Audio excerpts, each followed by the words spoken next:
வரும் சட்டப்பேரவை தேர்தலில் திமுகவை வீழ்த்துவதுதான் லட்சியம் என அதிமுக பொதுச் செயலாளர் எடப்பாடி பழனிசாமி கூறியிருக்கிறார்.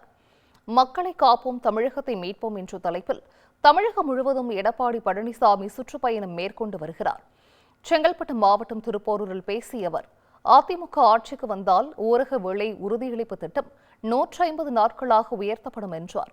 எதிர்க்கட்சித் தலைவராக இருந்த மு.க.ஸ்டாலின் பொங்கல் பரிசாக ரூபாய் 5000 கொடுங்கள் என்று கூறியதை சுட்டிக்காட்டிய எடப்பாடி பழனிசாமி, நிகழாண்டு பொங்கல் பண்டிகைக்கு குடும்ப அட்டைதாரர்களுக்கு ரூபாய் 5000 திமுக அரசு வழங்க வேண்டும் என்றார். திமுக ஆட்சி வந்த பிறகு மடிக்கணினி திட்டம் நிறுத்தப்பட்டது. இப்போது தேர்தல் வருவதால் கல்லூரி படிக்கும் மாணவர்களுக்கு மடிக்கணினி கொடுப்பதாக திமுக அறிவித்திருப்பதாகவும் எடப்பாடி குற்றம் சாட்டினார்.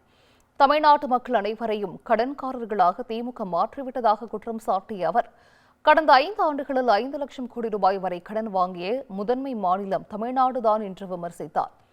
திமுக 5% வாக்குறுதிகளை மட்டுமே இதுவரை நிறைவேற்றியுள்ளது என்றும், இன்னும் 3 அமாவாசைகளில் திமுக ஆட்சி அகற்றப்பட்டுவிடும் என்றும் எடப்பாடி பழனிசாமி உறுதிபட தெரிவித்துள்ளார்.